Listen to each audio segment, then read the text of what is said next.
Olá, tudo bem com vocês? Eu sou Marina Panelli, sou coordenadora de audiologia aqui na Interacústicos do Brasil e hoje eu vou conversar um pouquinho com vocês sobre as medidas com microfone sonda para verificação de parâmetros acústicos e do efeito de oclusão. Uma queixa muito comum encontrada na clínica por quem trabalha com adaptação de aparelhos auditivos é: estou falando dentro de um balde, estou sentindo a minha voz dentro da minha cabeça. Essa é uma queixa comum de usuários de aparelhos auditivos. E o que é essa queixa? Né? É um som não natural e estrondoso da própria voz, que é aí causado pelo efeito de oclusão, um aumento do nível dos componentes de baixa frequência no conduto auditivo, proveniente da condução óssea do som devido à oclusão do conduto com o aparelho auditivo. E como vamos tratar o efeito de oclusão? Segundo Miller, temos duas maneiras de tratar o efeito de oclusão. A primeira maneira é fazer o molde, ou o micromolde, ou até mesmo a cápsula do aparelho auditivo, se for um intra-auricular, de forma profunda, indo além da segunda curva. Isso veda a parte óssea do canal e traz esse efeito de oclusão para o mínimo. Então, nessa figura aqui, que foi tirada inclusive do livro do Miller, a gente consegue ver aqui um SIC a 12 milímetros da membrana timpânica e um SIC de 3 a 4 milímetros da membrana timpânica. Quando comparamos o efeito em dBSPL da orelha aberta, livre, que é esse aqui onde eu estou passando o meu laser, e o SIC profundo, são muito próximos. Quando comparamos isso ao SIC raso no mesmo paciente, nós vemos que o efeito do dBSPL ele é muito maior. Então, de fato, um molde, um micromolde ou a cápsula do aparelho auditivo, passando além da segunda curva, né, uma impressão feita aí bem profunda, bem encaixadinha, vai trazer esse efeito de oclusão, sim, para o mínimo. Mas temos que ter em mente que não são todos os pacientes que conseguem utilizar aí um molde ou um aparelho auditivo tão profundo. Tem pacientes que são mais sensíveis nessa porção óssea. Uma outra maneira de tratar o efeito de oclusão é através da ventilação. Então, quanto maior a ventilação escolhida, mais se perde sons em baixas frequências e se reduz aí esse efeito de oclusão. Porém, não é em todo tipo de perda auditiva que eu vou poder utilizar uma ventilação. Isso vai depender muito do tipo e do grau de perda auditiva.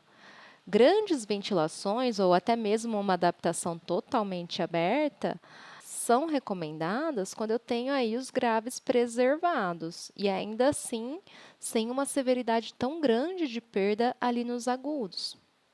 Né? Então, a ventilação, ela é aí uma modificação acústica muito bacana, mas eu tenho que saber utilizar bem essa ventilação e escolher aí de acordo com o grau e tipo de perda auditiva. Então, também não é para todos.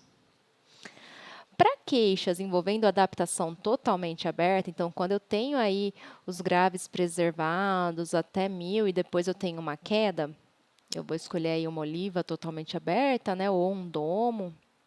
Cada um chama de uma forma, nós podemos monitorar aí esse efeito de oclusão fazendo a REUG e a REOG e comparando essas medidas, né?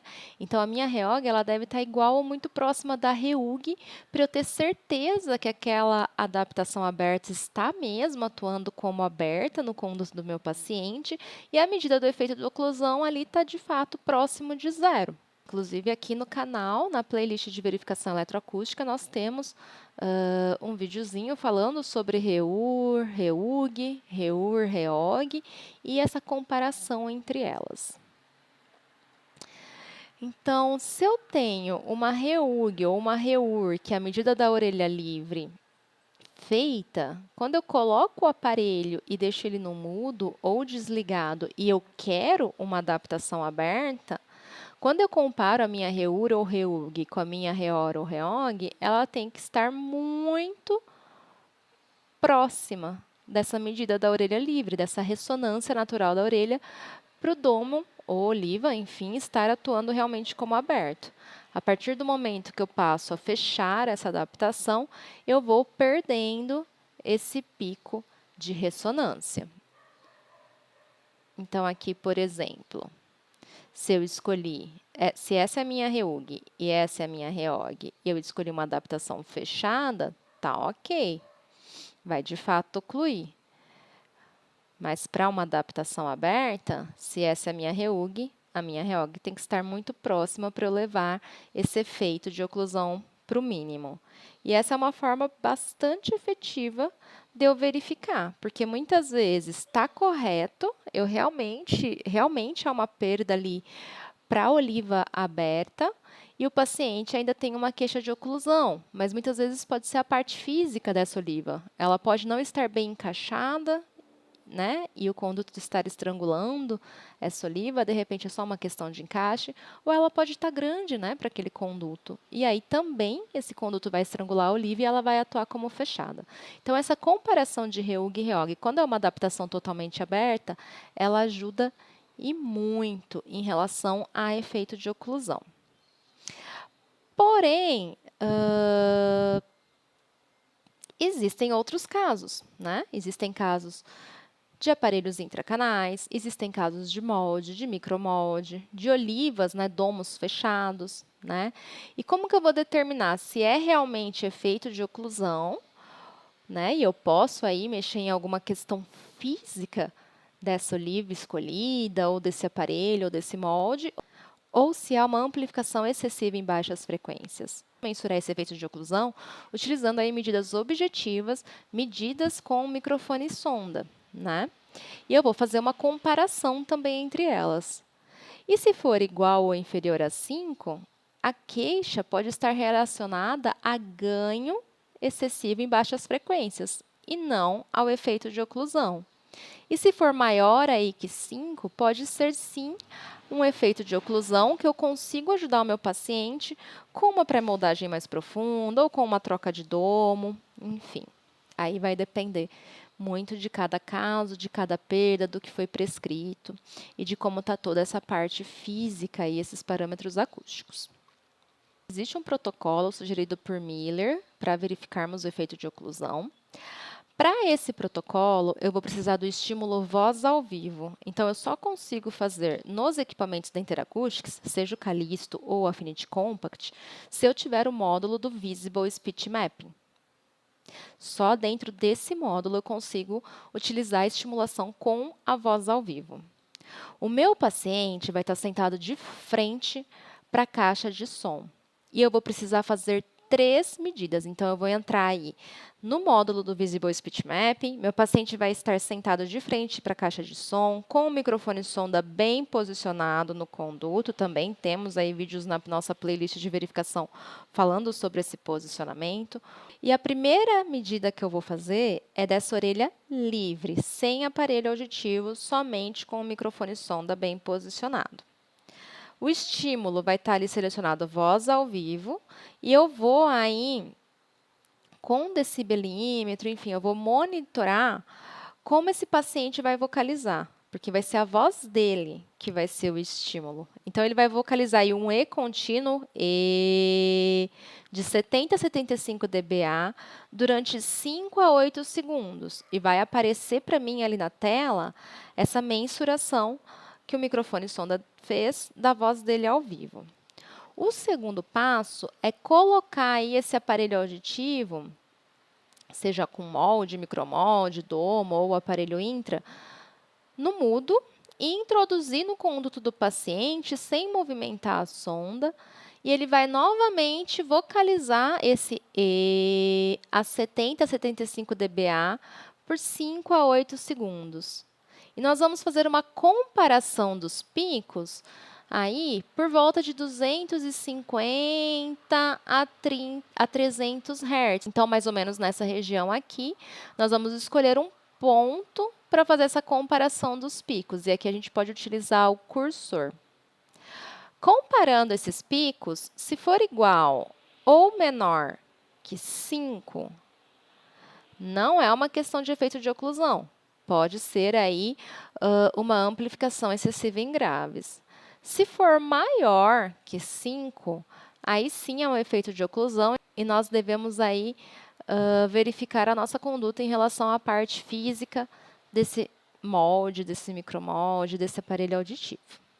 Vamos ver então no vídeo esse protocolo de mensuração do efeito de oclusão sendo realizado.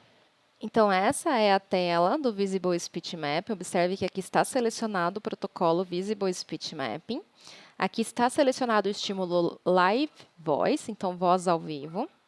E quando eu seleciono esse protocolo, a minha tela se divide em dois. Eu vou ter o lado sem amplificação e o lado com amplificação. Nós vamos observar a medida neste lado da tela, com amplificação. Essa parte superior, ela já vai me dar aí uma ideia se está 70 ou 75 dB, a vocalização do paciente, mas eu gosto também de conferir com decibelímetro. Eu sei que é difícil termos um decibelímetro em clínica, mas existem também aqueles aplicativos, né, de celular que podem ajudar, tá? No vídeo, vocês vão observar a primeira medida sendo feita, né, então uma vocalização aí do E, e é da orelha livre desse paciente. Depois, ele vai fazer uma segunda vocalização e vai ser com um domo power. E depois, ele vai fazer uma terceira vocalização. Eu observei ali que existia, né, comparando orelha livre com domo power, um efeito de oclusão grande. E eu mudei para um domo bass duplo, tá? E aí vocês vão ver que passa a não ter mais o efeito de oclusão. E eu uso aqui o cursor para poder aí ver exatamente nos pontos entre 250 e 300 ali, né? Eu vou escolher um pico para fazer essa comparação e essa subtração para ver se dá 5 ou abaixo de 5 ou acima de 5.